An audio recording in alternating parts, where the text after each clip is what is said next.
Muy bien, buenas noches con todos. Vamos a empezar con nuestra sesión el día de hoy. Lo que nos toca hablar son dos temas importantes, lesiones por arma blanca y lesiones por agentes físicos y químicos. Vamos a hacer una revisión sucinta de cada uno de ellos, la importancia en el ámbito forense para que se haga una correcta descripción de lesiones y por último, cómo nosotros podemos responder a algunas preguntas o situaciones que se nos van a presentar dentro del desarrollo profesional. Empezamos entonces, cualquier duda, pregunta que tengan me la hacen saber. Lo respondemos conforme vamos avanzando en la sesión. En cuanto a los términos, lo hemos definido ya la sesión pasada, ¿verdad? Traumatismo es cualquier tipo de violencia sufrida por el cuerpo de una persona, cualquiera sea su etiología. Ese es un concepto médico legal. El traumatismo, trauma, ya conocido por todos ustedes. Tenemos la lesión, daño o violencia ejercida culposamente por un individuo sobre otro sin intención de matar.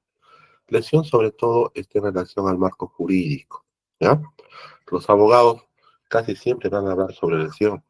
Tanto es así que el Código Penal, en la clasificación de lesiones, hace la distinción de lesiones leves, lesiones graves y muy graves. Por último, la herida es toda solución de continuidad producida en un tejido orgánico determinado. Es decir, en el caso de la piel, por ejemplo, no existe ninguna disrupción de su integridad, ¿ya? La herida es sobre todo un término anatomoquirúrgico que en la parte de medicina legal se usa de manera bastante frecuente.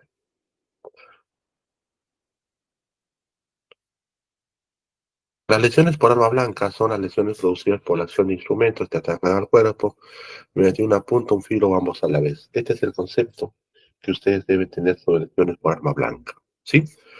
Tiene un borde con filo, tiene punta o ambos a la vez. ¿Qué quiere decir esto? Que arma blanca puede ser un cuchillo, puede ser una daga, puede ser de repente un punzón, puede ser una aguja, puede ser de repente una lesna, una lanceta, también puede ser un arma blanca, ¿ya? El nombre de arma blanca deriva de la época medieval, en la cual se produjeron las cruzadas. Los cruzados, los francos de Europa, iban a tierras santas desde el Medio Oriente a recuperar los santos lugares y al llegar allá, antes de la batalla, pulían todas sus armas e instrumentos. De tal manera que, al presentar batalla, los rayos del sol provocaban un brillo excepcional en sus armaduras, en sus espadas y sus lanzas. De ahí derivó el nombre de arma blanca a toda arma que podía portar un caballero. Es decir, un hacha que tiene filo, una espada que tiene filo, una lanza que tiene filo. ¿Ya? De ahí viene el nombre de arma blanca. Dentro de las características de lesiones por arma blanca que no son heridas por arma de fuego, alguna vez se confunden, aunque no lo crean. Las lesiones por arma de fuego son, en inicio, por concepto, las lesiones por arma de fuego son lesiones contusas, no lo olviden, ¿ya? ¿Por qué? Porque el proyectil de arma de fuego no tiene punta y menos tiene borde con filo. Estas heridas por arma de fuego son en esencia heridas contusas, no lo olviden. Si alguna vez les preguntan, las lesiones por FAF corresponden a este grupo, ¿sí? ¿Por qué más se caracterizan las lesiones por arma blanca? Por ello, mediante una hoja que actúa por el filo, la punta o armas a la vez. Y tercero, por la brillantez de la hoja. Cuando está bien afilado, ese brillo hace que asemeje a el color blanco, blanquecino, plateado, para que se entienda, así un color plateado, un color metálico brillante.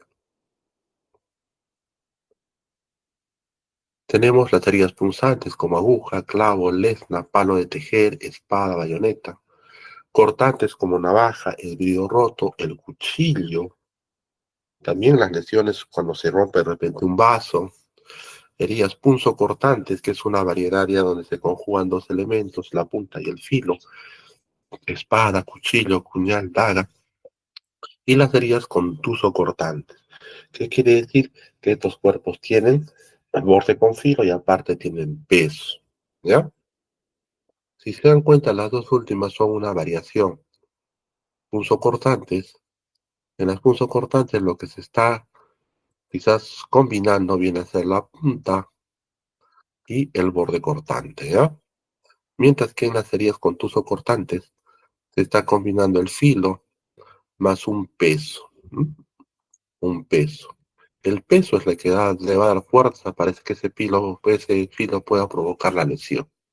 Entre ellos tenemos el machete, el hacha y el sable. ¿Ya? Estas son las variedades entonces de lesiones por arma blanca. Si preguntan, ¿el hacha es un arma blanca? Sí. El machete también. El sable también. Un palillo de tejer también. El vidrio roto también. Un vaso que se rompió también. ¿Ya? Todos esos son lesiones o objetos que pueden producir lesiones por arma blanca. En estos gráficos se está viendo la forma que dejan los distintos elementos que van a producir lesiones por arma blanca. En el primer ejemplo tenemos lo que se denomina una daga. Una daga es un cuchillo corto que tiene ambos filos. Tiene un filo por acá, otro filo por aquí, lo cual se refleja en la herida, ¿sí? En este caso la herida que va a dejar tiene dos ángulos agudos, producto del filo que ha cortado, ¿sí? Más o menos es así. Mientras que en la segunda figura se trata de un cuchillo que solamente tiene un solo filo nada más, es decir, un solo borde con filo. Si tiene un borde con filo, vean ustedes la lesión que provoca. El ángulo agudo va a corresponder al filo, mientras la parte obtusa o plana corresponde al lomo del cuchillo, ¿ya? Al lomo del cuchillo. El cuchillo también tiene partes. Tenemos una empuñadura, tenemos el lomo, tenemos el filo, tenemos la punta, y tenemos el tope, ¿ya? Entonces, en el huellas que va a dejar las armas blancas van a depender sobre todo del filo, la punta y si tiene un lomo o no tiene un lomo.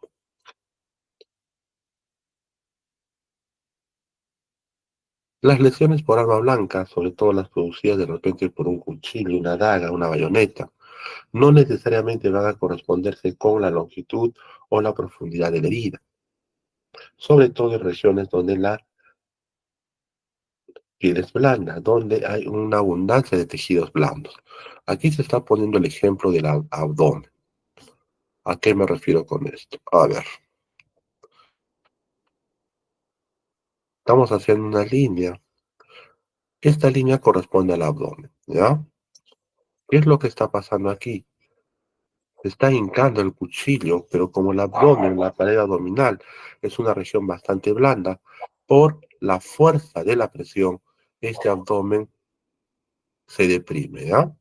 Al deprimirse hace que el cuchillo, la hoja y la punta ingresen más allá de su tamaño, provocando lesiones internas, ¿sí? Una vez que se retira el cuchillo, lo vamos a retirar. Y cuando se retire el cuchillo, definitivamente la lesión que provoca, es decir, la lesión que produjo aquí, va a ser mucho mayor que la longitud del cuchillo. A esto se ha denominado el signo del acordeón. ¿Ya? El acordeón, ustedes saben, ¿verdad? Se aprieta, si se aprieta, se suelta, se jala. El hecho de apretar y jalar produce ruido, ¿verdad? El acordeón puede aplastarse y reducirse a un tamaño mínimo. Igual, si se aplasta la pared abdominal, puede hacer que el cuchillo alcance planos mucho más allá de su longitud original. Esta situación solamente se da en el abdomen, en ninguna otra región del cuerpo, debido a que en otra región del cuerpo el tope va a chocar con una estructura ósea. Por ejemplo, en el caso del tórax. En el caso del tórax no puede suceder eso, ¿por qué? Pues tenemos la caja torácica. Ingresa el cuchillo y el tope choca con las costillas, por lo tanto no puede avanzar más allá, ¿sí? Igual en el caso del pecho, en el caso de las extremidades o la cavidad craneal. Entonces, en lo que es el abdomen y pelvis se va a manifestar este tipo de lesiones, ¿ya? Es necesario que ustedes lo sepan porque muchas veces cuando hay lesiones por arma blanca, el operador de justicia pregunta si realmente el elemento que se les va a mostrar ha sido el que ha provocado la lesión. Y el perito inexperto muchas veces toma como consideración el tamaño del cuchillo, cuando hemos visto que no debe ser así. ¿Ya? Muy bien, continuemos. Acá tenemos los distintos tipos de lesiones por arma blanca que puedan tener. ¿No? Vamos a señalarlo. Acá están viendo una lesión por un borde cortante. En este caso estamos hablando de un vidrio. En el caso del vidrio, la lesión no es regular, es decir, no es como si fuese hecho por un cuchillo. No, si se dan cuenta, aquí hay un corte, aquí hay otro corte y aquí hay otro corte. ¿Por qué? Porque el cuchillo, perdón, el vidrio lo que hace es se va a deslizar en la piel, pero no sigue una línea recta, ¿ya? No sigue una línea recta, debido a que su borde con filo tampoco es regular. Contrario a un cuchillo que el borde con filo es bastante regular, ¿ya? Comparen esta lesión con las lesiones provocadas aquí. Aquí los bordes son regulares, se dan cuenta, son bastante bien alineados, ¿verdad? ¿Sí? Acá en este caso no. El vidrio ha ido resbalando por la piel es elástica, obviamente, y va a seguir su mismo patrón. Bien, acá tenemos lesiones, acá a ver, tenemos lesiones provocadas por elementos con punta. En este caso, estamos hablando de un tenedor, ¿sí? No tanto de un tenedor, sino de un trinche. Esos trinches que se utilizan para hincar la carne y levantarlas cuando en caso de hacer parrilladas, esos trinches, sí, generalmente son tres dientes. Esos trinches también son arma blanca porque tienen punta.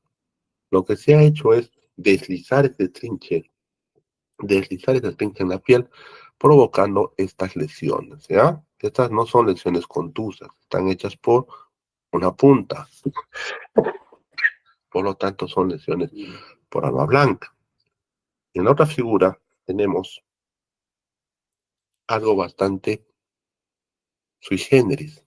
Estas lesiones que ven acá son hechas por una tijera, ¿ya? Una tijera también es un arma blanca. ¿Por qué? Porque tiene borde con filo y también posee punta, ¿ya? Recuerden que la tijera tiene dos ramas, ¿verdad? Una rama que tiene lo que estamos viendo con borde con filo y una punta, y la segunda rama tiene un borde con filo y tiene una punta roja, ¿ya? ¿Se entendió? Entonces tenemos la tijera, y la dije dos ramas. Una rama con una punta y un borde con filo, la segunda rama un filo pero con una punta roja. Y van a dejar este tipo de lesiones que estamos viendo acá. Obviamente las que tienen punta, la rama que tiene punta, va a dejar este tipo de lesión, bien bonita si se quiere, en ojal. Mientras que la otra rama que tiene un borde con filo y una punta roma, el borde con filo va a cortar literalmente la piel, mientras que el resto sí va a separarlo, ¿sí? Va a separar, incluso como están viendo acá, va a arrancar algún fragmento de tejido blando, ¿sí? Cuando ustedes encuentren este tipo de lesiones juntas, como están viendo en la figura, una en forma de ojal y la otra en la cual mucho más ancha, pero con restos de tejido, no tengan duda de que se trata de una lesión provocada por la tijera, que es un arma blanca. A ver, ¿alguna pregunta? Sí, doctor, ¿qué tal? Buenas noches, Víctor Ruiz. Preguntita, doctor, en ese caso, un poquito más arriba, perdón, ¿no sería semejante al cuchillo el primer fragmento de la tijera? Por lo tanto, no es que no habría dos puntas, sino sería más triangular, Mm, porque en este caso, pues, ese fragmento tiene un filo y el otro no es un filo, la parte superior del primer fragmento. ¿Por qué que termina en dos puntas y no tendría aspecto triangular? A ver, la primera rama, esta de acá, tiene un filo y tiene una punta. Esta lesión, este instrumento, esta rama se condice con esta lesión, ¿ya? ¿Qué quiere decir? Que primero actúa la punta ha actuado y a su vez también actúa el borde con filo, ¿sí? Si estamos viendo Sí, esto, lo lógico es que haya un corte nada más y se abre un ojal. Eso es lo lógico. ¿Se entendió o dónde va tu pregunta? claro, claro, se me hace más, o sea, se me hace más similar ese corte a como si fuera una daga en punta, pero yo veo más el primer fragmento como si fuera un cuchillo, donde ¿Mm? hay un borde con filo y el otro que no. Ya. Claro, Aquí eso. tenemos Las lesiones provocadas por una daga, vamos a ponerla acá así. Estas lesiones acá son producidas por una daga. ¿Qué sucede con estas lesiones? Son lesiones que tienen ángulos agudos, ¿verdad? Acá ángulo agudo, ángulo agudo, Claro, ángulo agudo, ángulo agudo. Acá hay un ángulo agudo por aquí y aquí hay un ángulo que no es tan agudo, es irregular, ¿ya? En el caso de que sea por cuchillo siempre va a tener esta disposición bonita, sin ojal, como el ojal de un saco, de un pantalón donde tiene que estar el botón, así. Cuando no tiene esa forma, es algo distorsionada. Eso nos indica de que efectivamente no hay un borde con filo, solamente, perdón, dos bordes con filo, solamente hay uno. Por lo tanto, ese es uno de los elementos que vamos a tomar para determinar que ese elemento ha sido la tijera. ¿Por qué digo solamente uno de los elementos? Porque por un solo signo yo no puedo basarme en decir el elemento que provocó esa lesión ha sido tal. Debemos de considerar también la otra rama, ya que son dos lesiones que están muy cerca, muy próximas, ¿sí? Y en otra rama obviamente ya hemos explicado que presenta un borde con punta roma, es decir, hay un lomo. Eso va a dar esta imagen que no va a ser la típica imagen de repente de ojal, sino esta imagen que tenemos más o menos en forma de semiluna, ¿no? Por eso no es una lesión por cuchillo, porque no tiene esa forma de ojal clarita que ustedes están viendo acá arriba. Muy bien, gracias, ¿alguna doctor. otra pregunta? Aquí estamos con lo que es una daga. Algo importante, cuando ustedes vayan a un levantamiento de cadáver y encuentren un cadáver con un cuchillo, una daga clavada en el tórax, en la cabeza, clavada en el abdomen, no la retiren. ¿Sí? No la retiren al menos hasta que se culminen los estudios, ¿ya? Muchas veces lo que se hace es retirar el elemento.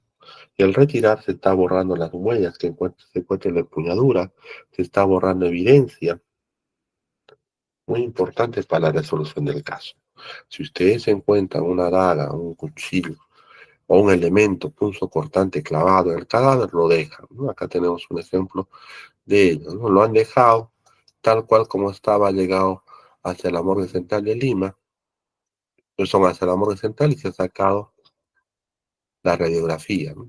De esta manera, yo he tenido tiempo para estudiar las impresiones dactilares que se puedan encontrar en la empuñadura. De esa manera, yo puedo documentar que efectivamente esa daga ha estado clavada en el tórax. ¿Sí? En el tórax, no solamente interesada el tórax, sino también parte del abdomen. No solo eso, también lo he sacado con mucho cuidado este puñal. Lo que he hecho es medirlo con un patrón métrico y documentar la lesión de la zona de ingreso. ¿Ya? Entonces, todo eso me va a ayudar a complementar y definir que realmente esa lesión ha sido provocada por ese elemento. Pero si yo no estoy bien informado y retiro esta arma blanca en escena, al llegar a la morgue, no va, vamos a perder esta valiosa información, ¿ya? Igual, si se encuentra clavado en la cabeza, déjenlo ahí en la cabeza, no hay apuro y envíenlo tal cual, ¿ya? No hay apuro en sacar el elemento que ha provocado la lesión. Mientras más elementos lleguen a la necropsia, es mucho mejor. ¿Ya? Acá tenemos también lesiones producidas por arma blanca, que van a producir lesiones contuso-cortantes. Hemos hablado de contuso-cortantes que tienen un borde y que tienen también un peso, ¿verdad? El peso le va a la fuerza, le va a la contundencia para provocar lesiones mucho más graves. Le va a la contundencia para dañar tejidos, incluso no solamente blandos, sino también tejidos duros. En la primera figura estamos viendo una lesión producida por un machete. Obviamente la persona ha tratado de defenderse. Al momento de defenderse nosotros interponemos las manos. ¿Qué ha ocurrido? El machete le ha provocado esta lesión en el primer espacio interdigital. ¿Ya? No solo eso, si ustedes pueden apreciar, ha pasado e incluso ha comprometido la eminencia tenar, ¿ya? Con la musculatura y los tendones de esa región. Es lógico porque se trata de un machete. El machete tiene borde con filo y también tiene peso. Las lesiones que ustedes están viendo aquí también son producidas por machete. ¿ya? Estas lesiones contuso-cortantes se caracterizan porque se intercalan las lesiones cortantes. Vean ustedes aquí, esta lesión, por ejemplo, es cortante, borde nítido, borde liso, con bordes irregulares que se están viendo acá. Vamos a poner más y que se note, ¿no? Las lesiones contuso-cortantes va a haber dos tipos de bordes. Un borde liso, ¿sí? Y un borde irregular o desgarrado. Por eso se llama contuso cortante, ¿ya? Cortante va a ser por el filo, no necesita mayor fuerza, mientras que cortante es por la contundencia, por el peso del instrumento. Como les decía, puede dañar incluso estructuras óseas duras. En este ejemplo estamos viendo un hacha. El hacha tiene filo, el hacha tiene peso, por lo tanto va a provocar lesión no solamente en la piel, sino también a nivel del hueso. Aquí estamos viendo, vean ustedes, el corte que hace el filo en la piel es un corte regular, pero el daño profundo, es decir, el daño que da a los músculos y sobre todo al hueso, es ya de tipo irregular, porque corresponde a la contundencia, al peso del hacha, ¿ya? Entonces, cuando ustedes tengan una lesión profunda, una lesión en tejidos no solamente blandos, sino también tejidos duros, como el hueso, que intercalan, en los bordes de la herida se intercalan bordes lineales, bordes nítidos, junto con bordes irregulares, dentados, corresponde a una lesión por un objeto contuso cortante. Acá tenemos más lesiones contuso cortantes que van a producir disrupciones no solamente a nivel de los tejidos blandos, sino también incluso del cráneo, ¿ya? Incluso del cráneo.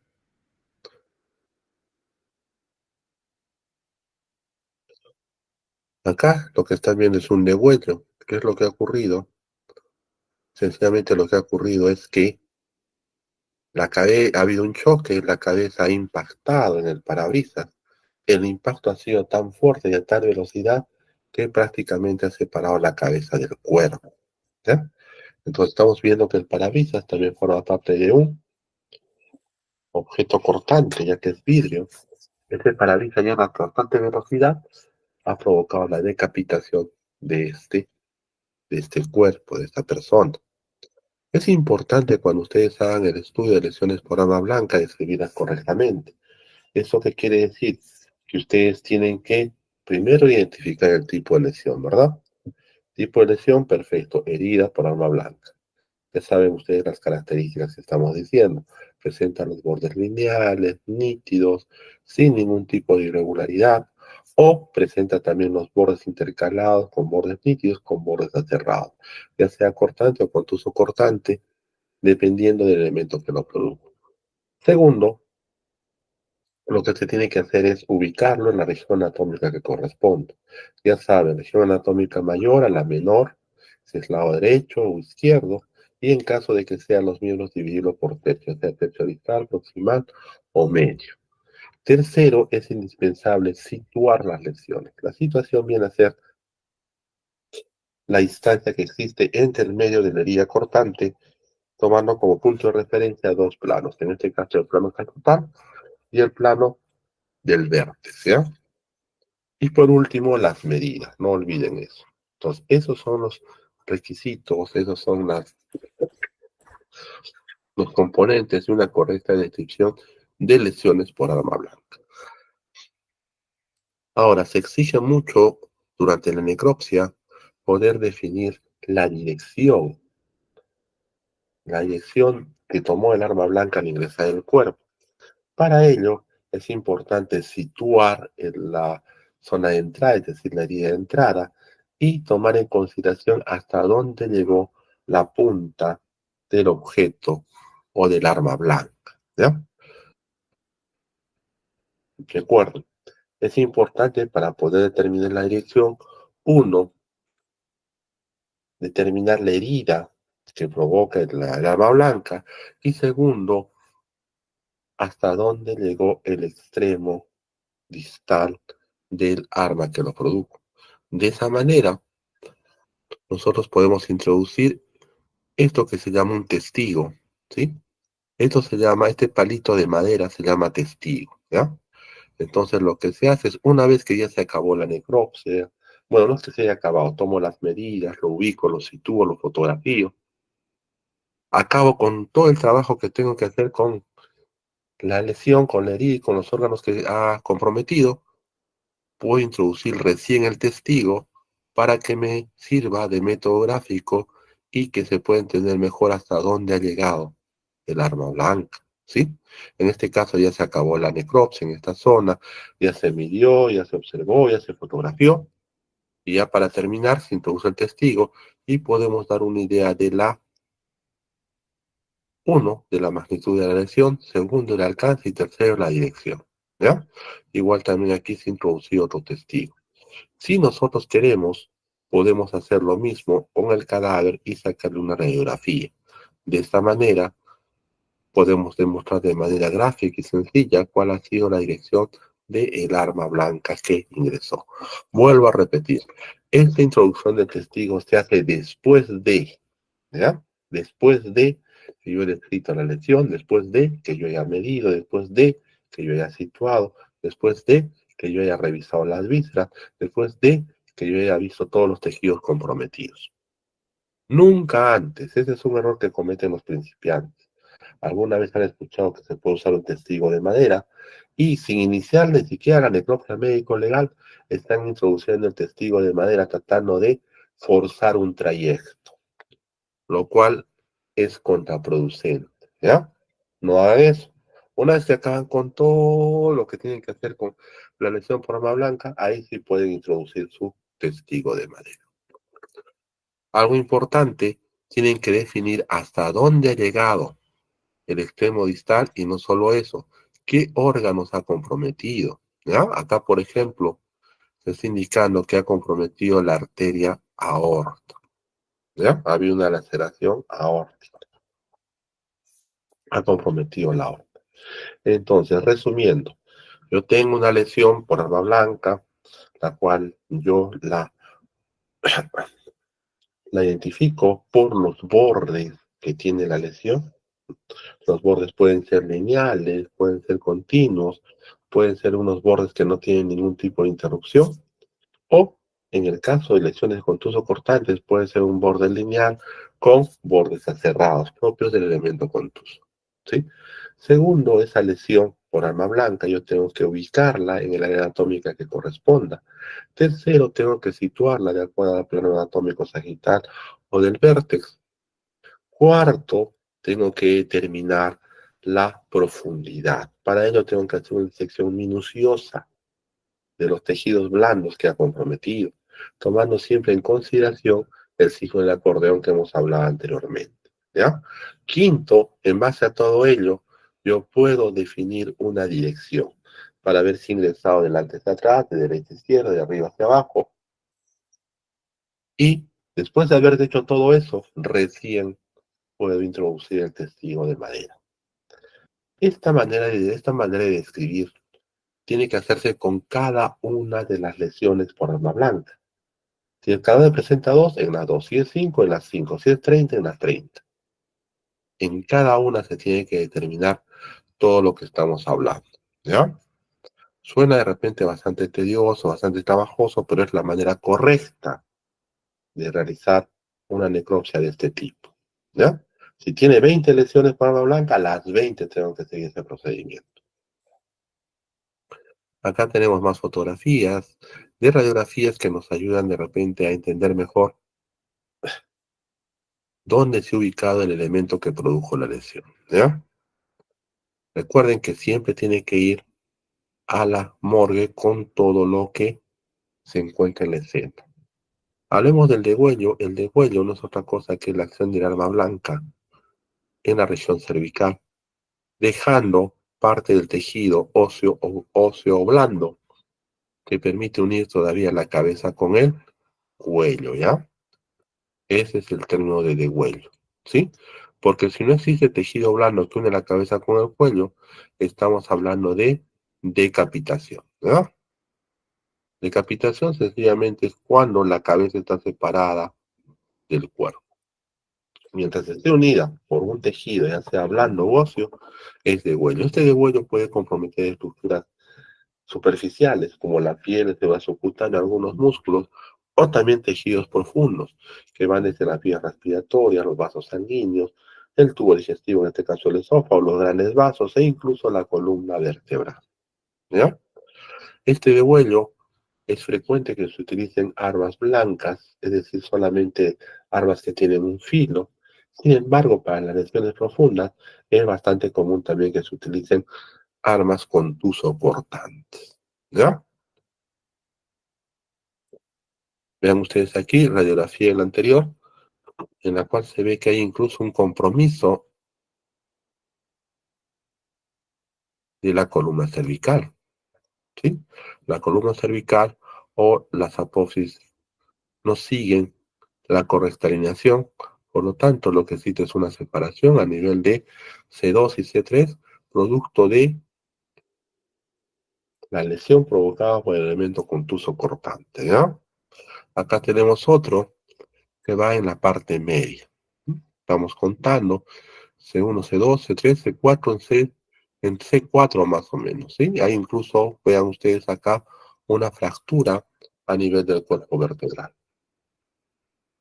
Entonces, en el degüello, puede ser por un arma de borre con filo o por un elemento contuso cortante. Llámese un hacha, llámese de repente un sable, llámese un objeto que tiene filo y que tiene peso, ¿ya? Hay consideraciones que debemos tomar en el caso de estas lesiones, sí. Lo que les gusta bastante a los abogados, ¿no? Cuando se está elucidando o se está averiguando o hay un juicio para que se entienda.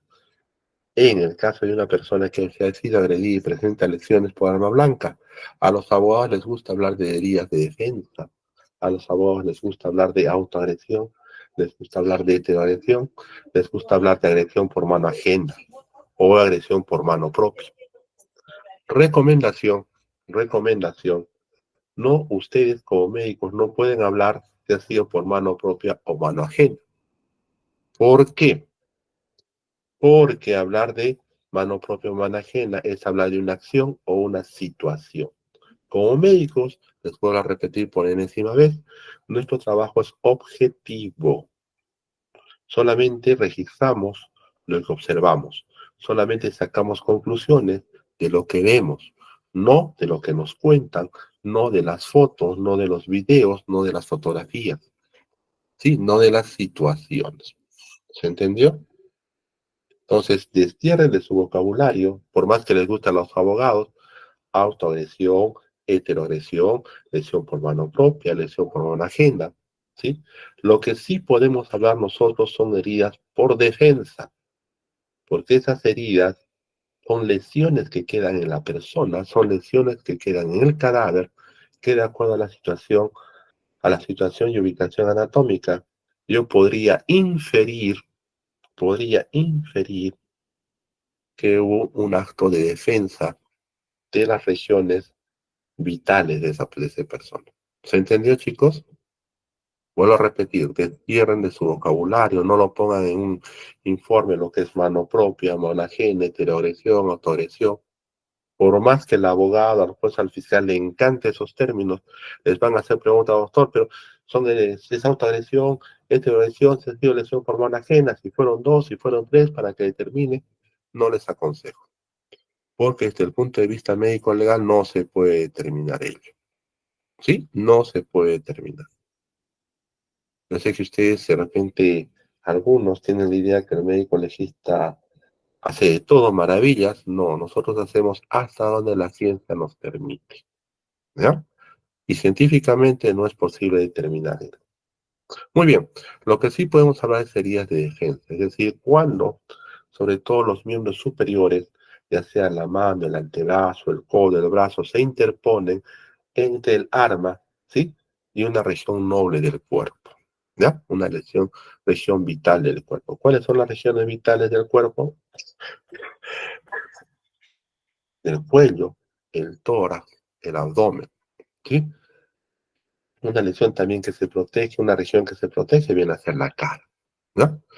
Entonces, cuando una persona se ve agredida por un elemento punzante o cortante, por reflejo va a interponer su mano, su codo, su antebrazo, ¿sí? Para que el elemento o arma blanca no tome contacto con su cuerpo, ¿ya? La víctima intenta agarrar el arma y se encuentra con la hoja. La víctima interpone su cuerpo y se encuentra con la punta, ¿ya? Entonces acá vamos a subrayarlo para que ustedes lo tomen en consideración acá. Agarrar el arma suele producirse en la palma o el oso de las manos, antebrazos y brazos, sobre todo en los miembros superiores, ¿ya? Esas son las heridas de defensa. Y acá las tenemos. En esta simulación, vean ustedes, son dos personas que están simulando una agresión. Ella es la agresora, él es la víctima. Agresión, víctima. ¿Qué es lo que ocurre? Aquí está empuñando un cuchillo. Entonces, para que el cuchillo no llegue a las zonas que se considera vital, estamos hablando de el cuello, estamos hablando del tórax, estamos hablando del abdomen, la víctima interpone parte de su cuerpo, impidiendo que la hoja y la punta lleguen a su cuerpo. Igual aquí, la víctima trata de agarrar el elemento o arma blanca para impedir que continúe su avance e impacte con el cuerpo. Obviamente eso va a provocar lesiones de defensa, ¿verdad? En el primer caso va a provocar lesiones cortantes a nivel de antebrazo. En el segundo caso va a provocar lesiones cortantes a nivel de el primer espacio interdigital y la palma de la mano, ¿ya? Igual, aquí, si está interponiendo solamente parte, no logra agarrar la hoja, va a provocar lesiones en el primer espacio interdigital. Si la agresión es hacia un lado, se interpone el antebrazo, dejando una herida cortante en la parte antero-posterior del antebrazo. O en todo caso, si el elemento viene hacia arriba, va de arriba hacia abajo, va a dejar lesiones a nivel de la parte posterior o posterior externa del brazo o del antebrazo, ¿sí?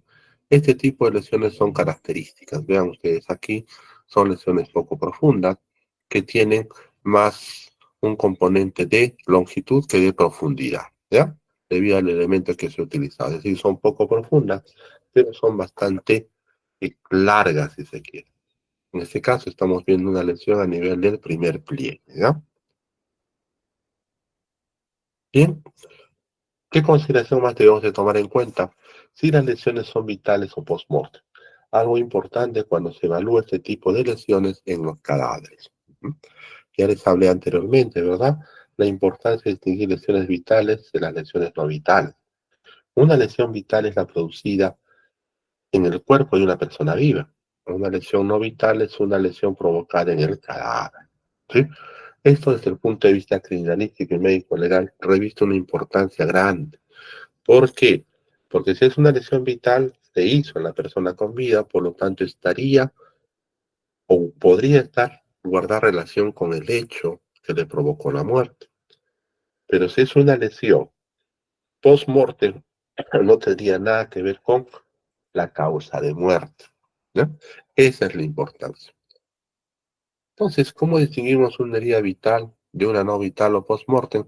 Primero, como están viendo acá, por la existencia de hemorragia.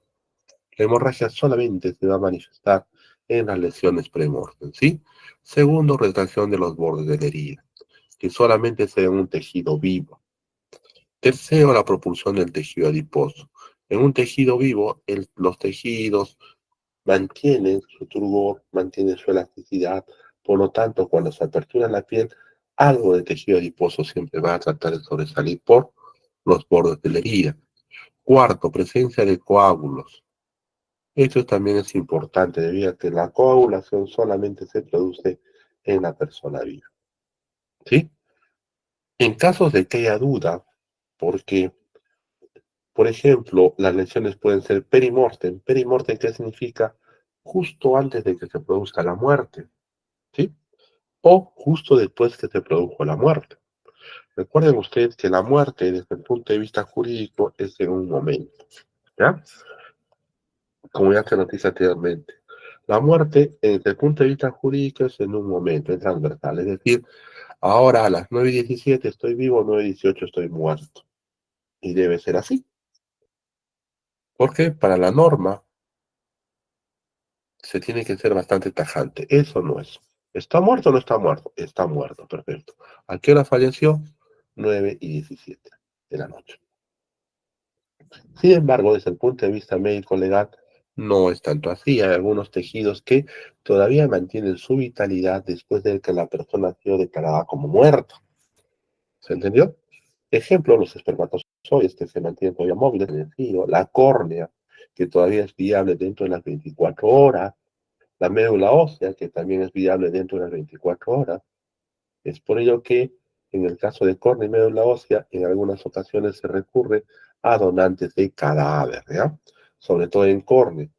El 100% prácticamente de donantes de córnea son cadáveres, ¿ya? Entonces, en caso haya duda, se puede utilizar métodos histológicos y bioquímicos, pero solamente tomando en consideración estas cuatro características, más o menos en un 95% se puede distinguir si la lesión es pre-mortem o es post-mortem.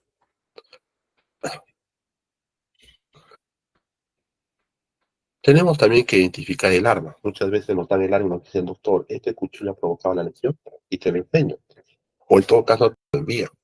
Describiste las lesiones por arma blanca, tomaste en consideración todas las características que se han mencionado en clase, has sacado fotografía de la lesión, has determinado que es premortem, has hecho un informe consensuado, pero para el operador de justicia siempre va a ser insuficiente. Y eso ténganlo presente. Ningún informe de necropsia médico legal es suficiente para el operador de justicia. No es que sea un mal trabajo, sino que ellos quieren siempre más. ¿Por qué? Porque más les significa acortar el trabajo de ellos, ¿ya? ¿Sí? Es más, para el abogado, el fiscal, el juez, sería bastante cómodo que el médico legista diga, sí, esto ha sido un asesinato, es un homicidio, se les resuelve todo el problema. Ya no tienen que pensar, razonar, dilucidar, discutir nada. ¿Se entendió? Pero la realidad no es esa. No está en nuestras atribuciones determinar si ha sido suicidio, homicidio, accidental. Para ello la policía, para ello el juzgado, para ello la fiscalía tiene que realizar su trabajo de acuerdo a las atribuciones que le confiere nuestro marco normativo. ¿Ya? Muy bien. Entonces nos envían el arma para que digan si ese arma ha podido provocar las lesiones que presenta el cuerpo. En esos casos, yo tengo que identificar el tipo de instrumento, ¿ya? Para ello tengo que medir la anchura en caso de armas cortopunzantes. Tengo que medir si la anchura de la hoja, el ancho de la hoja coincide con la longitud de la herida. Para ello, tomo en consideración el método de Dalla-Volta. ¿Qué me dice Dalla-Volta? Me dice que tengo que tomar las dimensiones de la herida de acuerdo al ángulo de incidencia para hacer coincidir, me dice, el diámetro, la longitud de la hoja con la longitud de la herida y el ángulo de incidencia. ¿Ya? En algunas ocasiones, si el cuchillo o rama alcanza el hueso, puede romperse y quedarse dentro de la víctima. ¿Sí? Eso es importante. Es por ello que en este tipo de necropsia se tiene que sacar necesariamente radiografía. Radiografía para distinguir no solamente que hay un elemento extraño, sino también por motivos de bioseguridad. Imagínense que no hemos hecho eso, estamos revisando a ciegas, por varios motivos se partió la hoja del cuchillo, la punta del elemento o arma blanca, y no solo eso, puede ser que le hayan dado un botellazo. Ojo, el botellazo, el hecho que golpeen a uno con una botella y la botella se rompa, eso es producido por un elemento por arma blanca, en este caso, una lesión contuso cortante. El hecho que a uno le tiren un vaso, como es bastante frecuente, no se imagina con tanta frecuencia que llegan a Diglifor, están en una fiesta, toman de más y se están tirando los vasos a diestra y siniestra, ¿no? O las botellas. O si me tiran un vaso, el vaso me impacta y se rompe, eso me va a provocar una lesión contuso cortante, ¿ya? En esos casos, por ejemplo, que hay una lesión contuso cortante, fragmentos de vidrio pueden quedar dentro del cuerpo del cadáver. Y si yo no le saco una radiografía, tranquilamente me pueden provocar cortes al momento de realizar mi trabajo, ¿ya?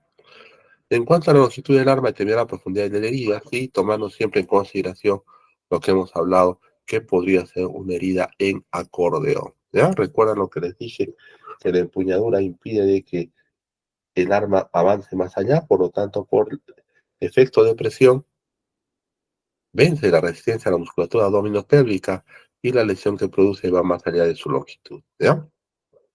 Muy bien, hay que determinar también el orden de las heridas, ¿ya? Cuando tenemos dos heridas que se cruzan, es decir, una encima de otra, es bueno siempre determinar cuál herida fue primero, ¿ya? El orden de las heridas. Por lo tanto, se asume que las que comprometen una zona mortal se supone que son las últimas. ¿Por qué? Porque de lo contrario, es decir, si las lesiones mortales son las primeras, el resto de lesiones sería post-mortem, ¿verdad? ¿Sí? Vale también la pena distinguir si son lesiones vitales o no vitales, que ya lo hemos visto anteriormente. Y cuando dos heridas se cruzan, es decir, si yo tengo una herida por arma blanca aquí y tengo otra así, yo tengo que afrontar los labios de una de ellas. Dice, si esta es la que se produjo en primer lugar, se unirán los labios también de la segunda herida, ¿no? Entonces, si yo estoy en la duda, lo que hago es juntar los labios de cualquier herida y si se cierran junto con la que está cruzando, esa ha sido la primera que se ha producido. Si no ocurre esto, ha sido la segunda, ¿ya? Es un método rápido y práctico para determinar cuál herida ha sido primero, ¿sí? También tenemos que considerar que las heridas punzantes pueden ser alteradas. Recuerden que un cadáver,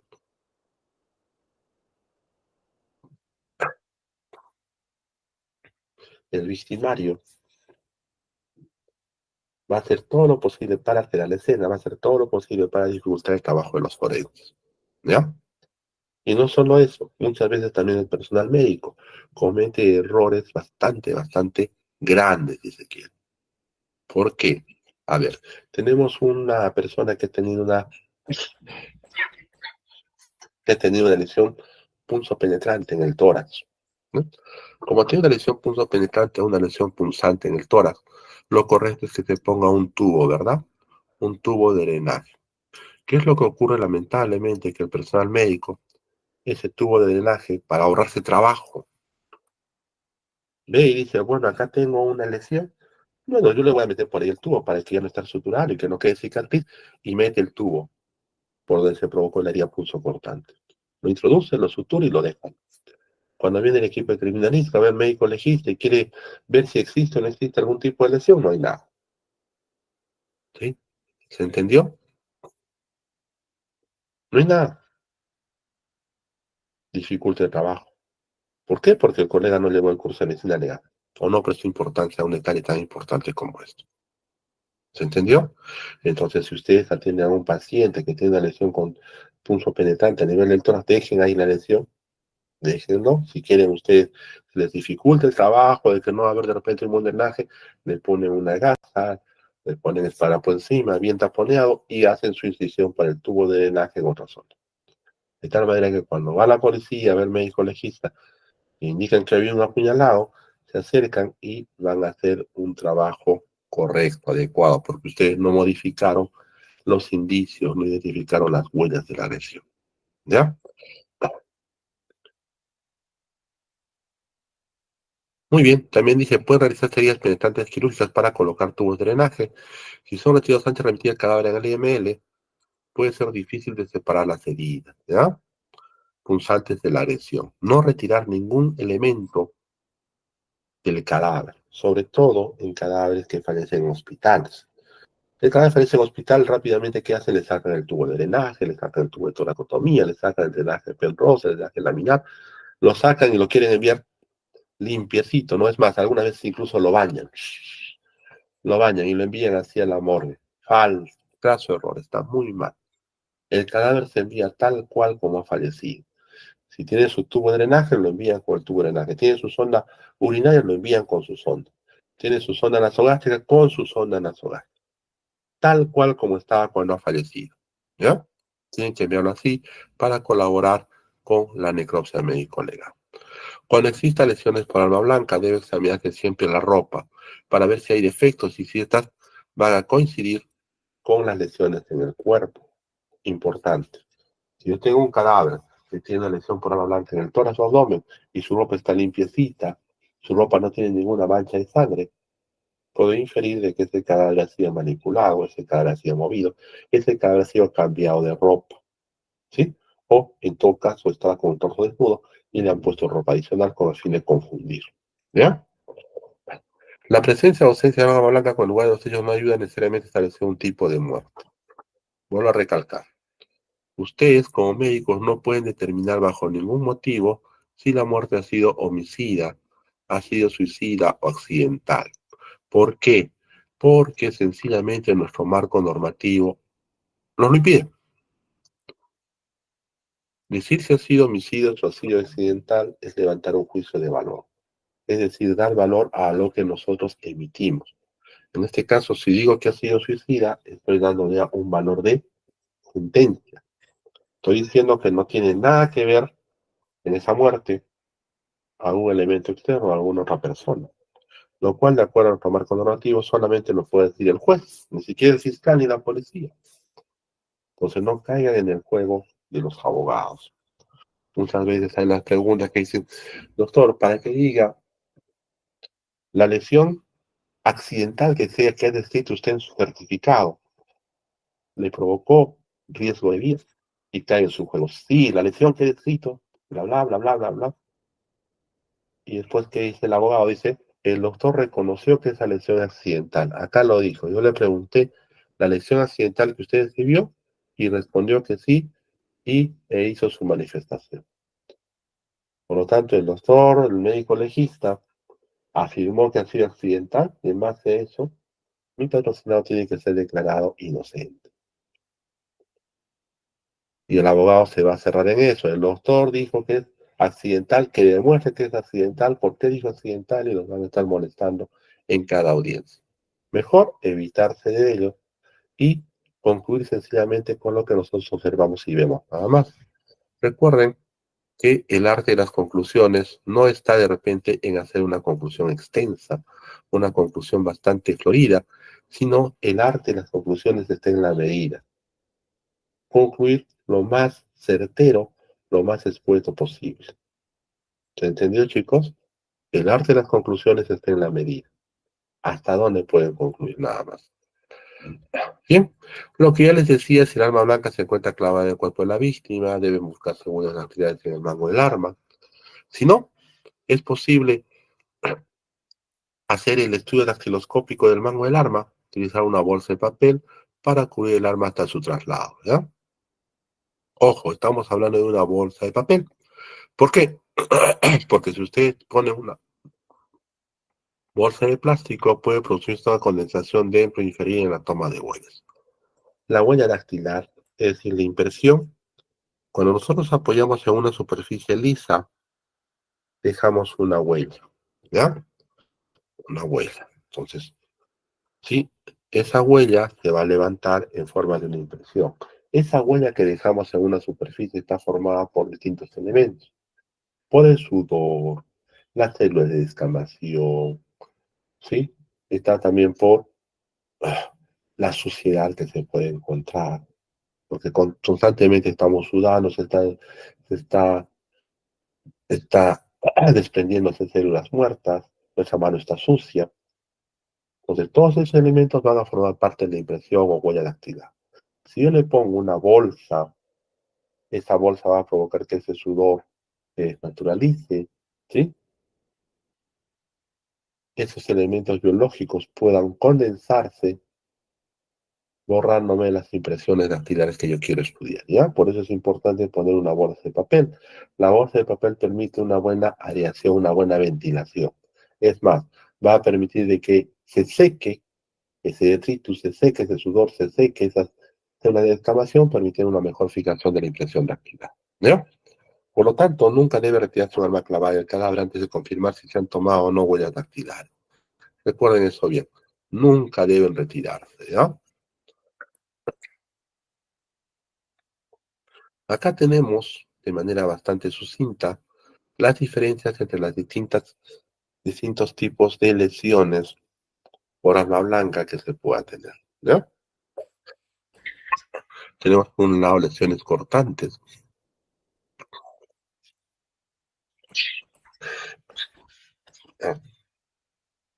cortantes, contusocortantes, punzocortantes y punzantes. Dense cuenta que desde la forma, con la forma y los bordes yo puedo distinguir cada una de ellas. No tendría por qué tener problemas en diferenciarlas, ¿ya? La cortante, obviamente, el borde va a ser lineal, no va a tener equimosis. ¿Por qué? Porque el elemento cortante no necesita de peso, sino la acción del filo va a provocar la lesión, en comparación con la contuso cortante, la cual va a dejar equimosis debido al peso que va a provocar la lesión. Y en la punzante, obviamente, al no tener filo, tiene que desgarrar los tejidos, por lo tanto va a haber un anillo de contusión, un anillo de Gore, ¿ya? Entonces, en base solamente a la forma y los bordes, yo puedo distinguir qué tipo de lesión de arma blanca estamos hablando. Acá tenemos las distintas formas de arma blanca, lesiones por arma blanca que puedan ver. Ustedes ya lo van a revisar con más calma. La radiología, cada lesión por arma blanca debe tener un examen y registro detallado relacionado con la descripción de las lesiones encontradas macroscópicamente. Se recomienda que se saque radiografía de las lesiones por arma blanca en el cadáver. Se recomienda. ¿Por qué digo se recomienda? Porque nuestra realidad es bastante dura. En el instituto no tenemos salas de necropsia a nivel nacional, tanto es así que se depende del mortuorio de los hospitales. Obviamente los hospitales tienen su equipo de rayos X y solamente lo utilizan para vivos, no para cadáveres. Por eso les digo que se recomienda. Si pueden tomarlo, excelente. Si no, tendrán que dejar constancia de eso en su reporte, en su informe de necropsia médico legal, ¿ya? Acá tenemos lesiones por arma blanca que deben ser radiografiadas para complementar el estudio. Sirve como complemento, ¿no? Acá tenemos el degüello. Ya hemos explicado por qué y las lesiones que pueden comprometer incluso los tejidos óseos. Acá tenemos un descuartizamiento. ¿Qué significa esto? Lamentablemente, cada cierto tiempo aparecen segmentos o partes corporales regados en distintos sitios de nuestra capital. ¿Mm? Entonces, ¿qué es lo que se hace? Se hace el levantamiento de cadáver de cada una de esas partes, de cada una, ¿ya? Entonces, ¿a qué me refiero con eso? Que será una necropsia, por ejemplo, de un pie y una pierna, será una necropsia en el caso de el muslo derecho, será una necropsia aparte del muslo izquierdo, será una necropsia aparte del tórax. ¿Con qué fin? Con el fin de determinar la data de muerte por separado, con el fin de poder establecer cuál ha sido el elemento que ha provocado que se seccionen los tejidos blandos o los tejidos duros, en este caso el hueso. Una vez que se hace un examen por separado, ustedes están viendo aquí que se pone la mesa de necropsia y se trata de armar como un rompecabezas del cuerpo, para ver si corresponde o no esas partes o segmentos del cuerpo a un solo cadáver, ¿no? Es bastante tedioso, sí. Alguna vez me dijeron es bastante macabro, puede ser, pero es parte del trabajo para poder lograr la identificación de esa persona, ¿no? Es más, se sacan radiografías de los diferentes segmentos con el fin de permitir la coincidencia entre los bordes óseos para establecer si realmente corresponden a un solo cadáver, ¿no? Eso también se hace en el caso de niños, en el caso de fetos, para poder establecer cuál ha sido el elemento que lo ha producido. ¿Hasta aquí alguna pregunta, dudas? Preguntas, dudas sobre lo que es lesiones por arma blanca. No, doctor, todo claro. No olviden la forma como debe describirse este tipo de lesiones. Es importante porque si ustedes hacen una correcta descripción, no tendrían por qué tener contratiempos en el caso de que les hagan distintos tipos de preguntas al momento que los llamen a juicio, ¿ya? Vamos a hablar ahora, vamos a adelantar al menos la primera parte de lo que son lesiones por agentes térmicos y explosivos, debido a que se nos ha pedido que tenemos que ajustar el contenido por el feriado que ha pasado. Si no hay alguna pregunta más, vamos a continuar con lo que son lesiones por agentes térmicos y por explosivos, ¿ya?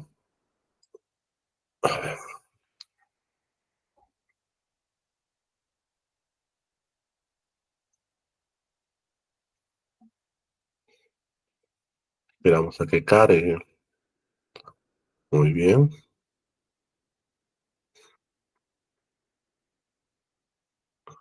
Las lesiones por agentes térmicos resultan de la acción de agentes físicos, químicos o biológicos.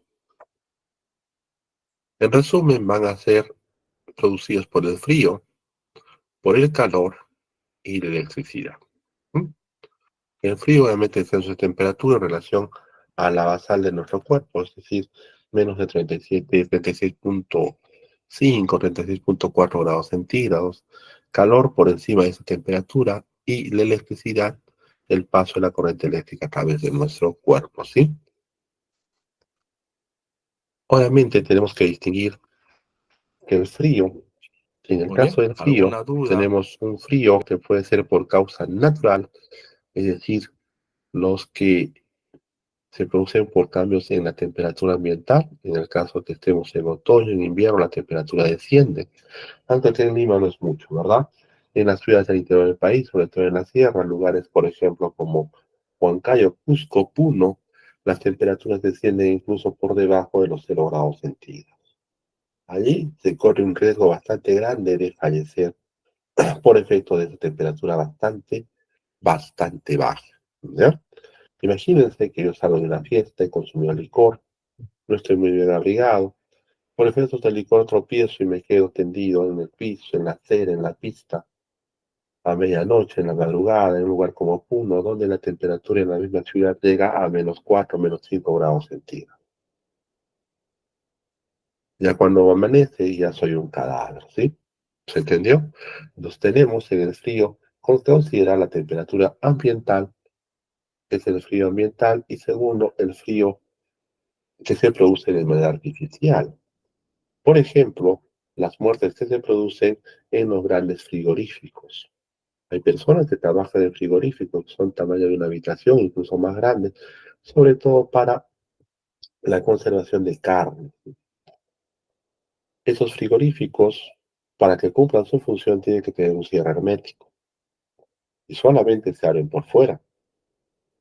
O sea, algunas veces las personas se quedan trabajando y por efecto accidental se cierra la puerta.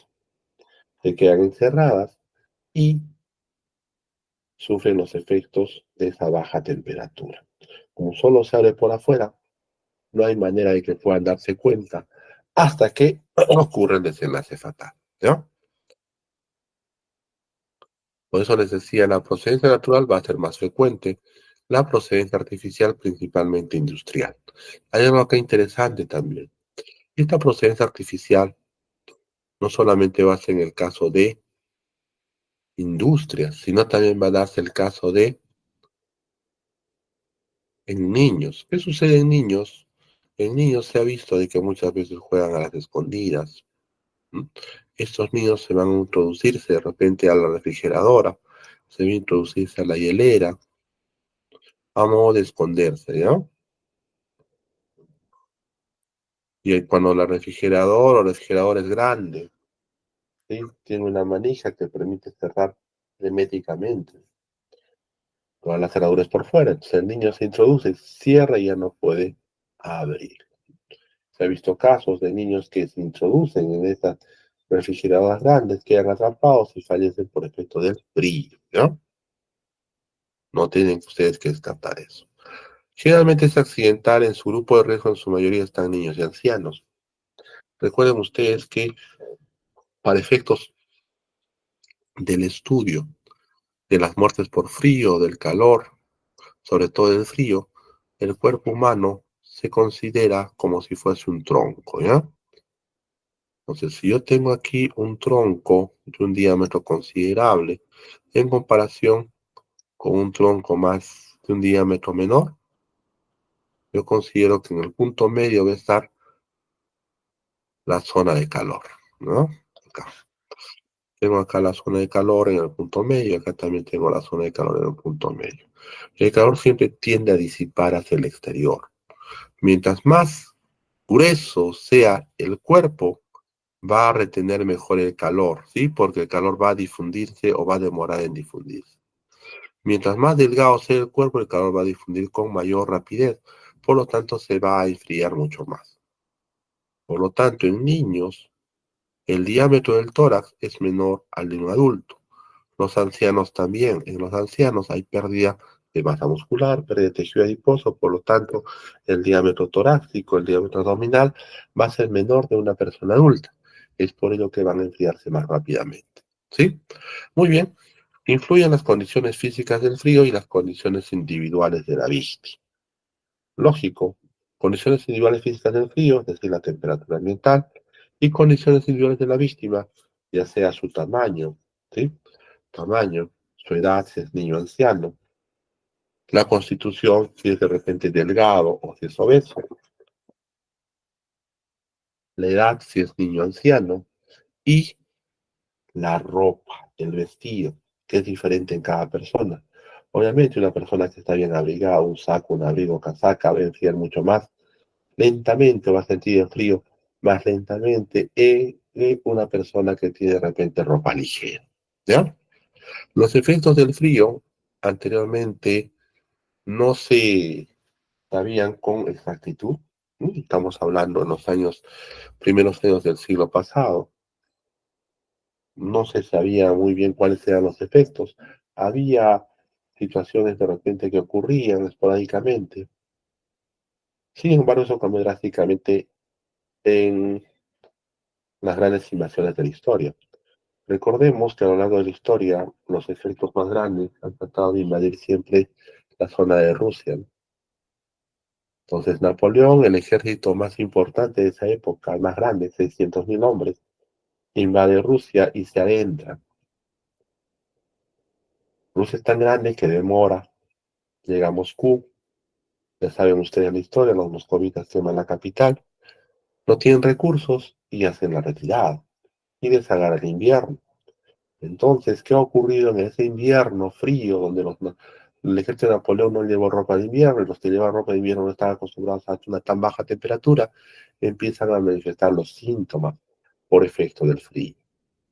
Eso lo relatan los médicos que fueron por Napoleón.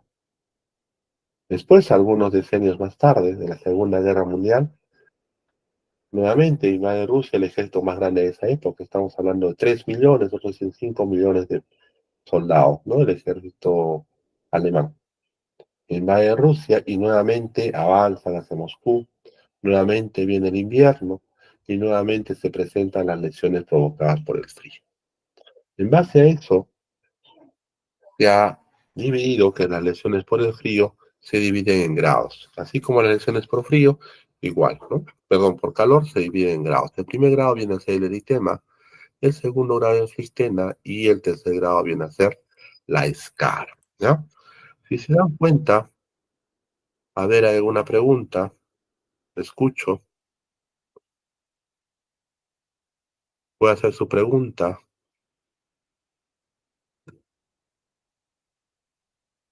¿Quién levantó la mano? Ah, su pregunta con toda confianza.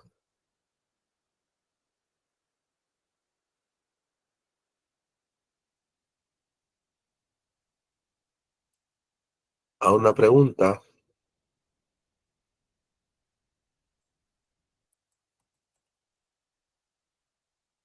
Ya.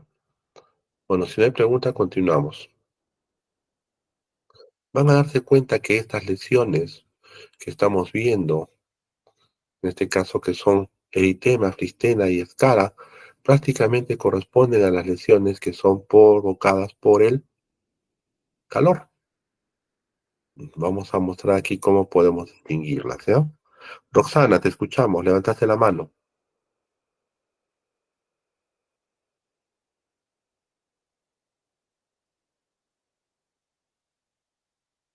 Roxana, bien.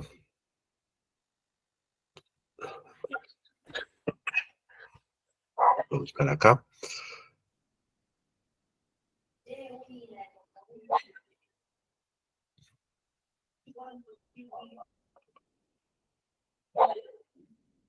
Ya, muy bien. Pues a estas lesiones por frío también se le ha llamado heladuras, ¿ya? Acá tenemos fotografías de la clasificación de las heladuras. Tenemos las de primer grado, cuando se produce un eritema. Ustedes ya saben que es un eritema, ¿verdad? Producto de la dilatación reactiva a la vasoconstricción inicial. Acá hay algo importante. Vasoconstricción reactiva a la vasoconstricción inicial. ¿Qué implica esto? Implica que en un inicio, por efecto del frío, existe una vasoconstricción, por eso es que la piel se torna pálida. Pero cuando esa persona ingresa a un lugar un poquito más caliente, nuestro organismo está ansioso por poco más de calor, por lo tanto, al ingresar a un lugar más caliente, exagera su respuesta y se produce una vasodilatación. El paso de sangre tibia, sangre un poco más caliente a un tejido frío, hace que se produzca esta lesión inicial, ¿ya? Entonces, en primer grado va a ser un eritema, pero por una vasodilatación reactiva, ¿ya? A una vasoconstricción inicial. Segundo grado estamos hablando de flistema, es decir, la formación de una ampolla. Esta formación de una ampolla va a ser similar a la que se produce por efecto del calor. Sin embargo, hay una gran diferencia. Recuerden ustedes que el frío es uno de los elementos que va a disminuir la sensibilidad. Por lo tanto, estas ampollas que se van a formar van a estar acompañadas de cianosis persistente. ¿Producto de qué? ¿Producto de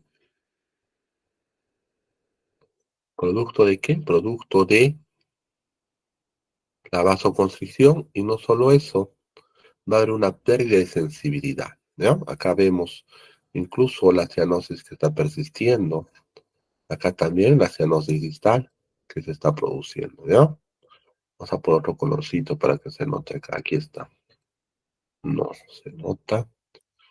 Acá. ¿Sí?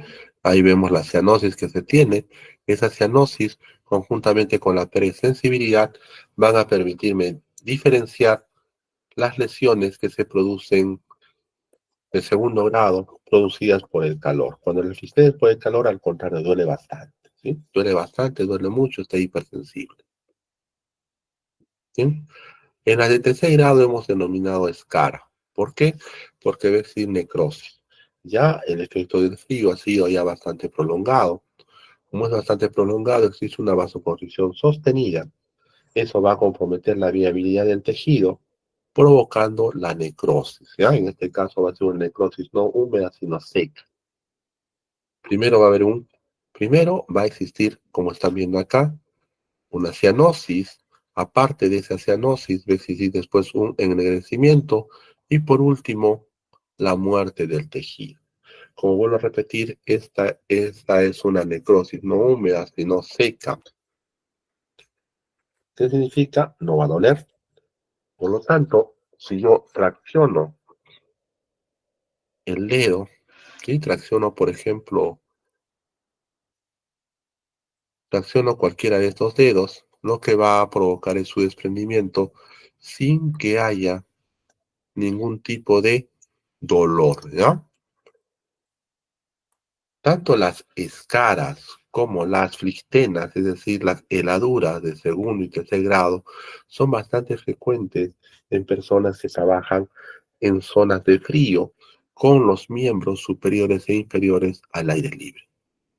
¿Sí? Estas lesiones de escaras, de heladuras, de flistenas o escaras y necrosis son también bastante frecuentes en personas que se dedican a hacer el deporte del alpinismo, andinismo, es decir, escalan montañas. Cuando se escala una montaña, se enfrentan distintos retos. El reto más importante viene a ser la caída de la presión atmosférica, ¿verdad? Se disminuye la tensión de oxígeno, por lo cual entramos en hipoxia. Pero ese no es el único problema. El otro problema viene a ser las bajas temperaturas. Es por ello que al subir una montaña se tiene que utilizar trajes que van a retener el calor. Pero a pesar de usar esos trajes, hay zonas que tienen una irrigación terminal, zonas que fácilmente comprometen su irrigación, ¿ya? Que cuando están sometidas a un frío ambiental extremo, hay una vasoconstricción sostenida comprometiendo la viabilidad del tejido. En este caso estamos hablando de los dedos de los pies, los dedos de la mano, las orejas y el cartílago nasal. Por lo tanto, Si ustedes quieren dedicarse a subir montañas, les gusta, les agrada, sienten curiosidad, tienen que cuidar sobre todo esa zona, ¿sí? Que estén bien abrigadas, que tengan el calor suficiente, porque de lo contrario se va a producir necrosis con la consiguiente amputación que conlleva. Cuando se produce necrosis solamente hay una amputación, no hay más, ¿ya? Entonces tenemos 3 grados para las heladuras o quemaduras por frío, ¿ya? Primer grado eritema por vasodilatación reactiva, segundo grado flictena, que como hemos visto se distingue de la flictena por calor, que, que no tiene sensibilidad y que presenta una cianosis en la parte distal. Y por último tenemos las necrosis o escaras, es decir, la muerte del tejido por el compromiso de la irrigación sanguínea. Muy bien. Tenemos también la clasificación de las quemaduras por calor. Primer grado eritema. Está de más, ¿verdad? Antes hemos ido a la playa, no nos ponemos de repente bloqueador o sencillamente salimos en una tarde de verano sin protector solar, sin de repente algo que nos cubra la cabeza o que nos cubre el cuerpo y vamos a tener este tipo de quemaduras de primer grado o eritema. ¿Sí? La piel se torna un color rojo vivo debido a la congestión que produce la acción del calor. Obviamente este primer grado de eritema va a doler. ¿Sí? Duele, lo tocamos y duele, nos ponemos algo de líquido y duele. ¿Por qué? Porque el calor exacerba la sensibilidad, ¿sí? Hace hipersensible la piel. Eso lo distingue de el eritema provocado por la heladura de segundo grado. Bien, segundo grado flistena, lo mismo, provoca la formación de ampollas, pero estas ampollas duelen. Cuando se revientan dejan ver un fondo bastante congestivo y muy doloroso, ¿ya? Muy doloroso. Recuerden que las heladuras de segundo grado que también tienen flistera no duelen y aparte tienen cianosis distal. Las de tercer grado también denominadas escaras. Estas escaras van a afectar tanto la epidermis y la dermis. No va a haber necrosis, lo que sí va a haber es compromiso del tejido viable. Obviamente, si se escara no va a haber dolor. Cuando se presenta la escara es que ya existe un compromiso de vida, un compromiso notable de la viabilidad. Estas fotografías que estoy mostrando son fotografías de cadáveres, ¿sí? En las cuales ya la escara ha llegado prácticamente a una buena parte del cuerpo, en la cual incluso ha tenido que sacarse esa escara para salvaguardar la vida del paciente, pero no se ha llegado a conservar y ha habido el fallecimiento de esto, ¿ya? Y por último, el cuarto grado que se agrega en la parte médico-legal en las quemaduras por calor es la carbonización, ¿ya? Carbonización. En estos casos la piel se reseca, se baja, se acartona, como están viendo, toma una coloración negruzca y no solo eso, se convierte literalmente en carbón, como están viendo en esta fotografía. Literalmente se convierte en carbón, ¿ya? En unas ocasiones puede llegar hasta los huesos y no solo eso, puede consumir también los huesos, permitiendo que las partes del cuerpo se separen. ¿Se entendió? Tenemos entonces 3 grados para las heladuras y 4 grados para las quemaduras por calor, ¿ya? En algunos textos van a encontrar que incluso las quemaduras por calor lo dividen en los 6 grados, ¿no? 6 grados de Dupuytren. Pero esos 6 grados, si bien es cierto, hay una clasificación bonita, minuciosa, es poco práctica para su uso en la sala de necropsia. Por lo tanto, les recomiendo que si tienen un cadáver, realizar la necropsia de un cadáver por efecto del fuego, utilicen esta clasificación en 4 grados. Y solamente haciendo un examen macroscópico podemos definir claramente a qué grado pertenece la quemadura que estamos presenciando, ¿ya? Muy bien, ¿alguna duda, preguntas sobre el tema? Ya se nos venció la hora, lo dejamos acá. La siguiente sesión avanzamos y complementamos con otro tema más. A ver, los escucho. A ver, Roxana y después José.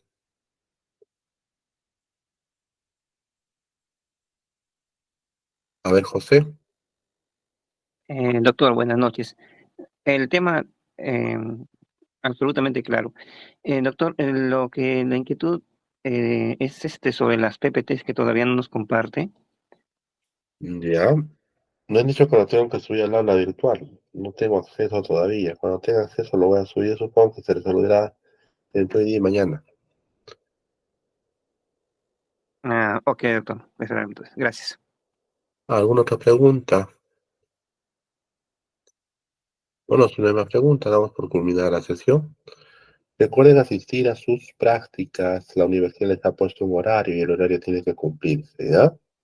No se descuiden. Después, no quiero afinar su tutor, tanto para las personas que están yendo al amor de sesión. Paramos la grabación. Listo, chicos, nos vemos conmigo hasta la siguiente sesión.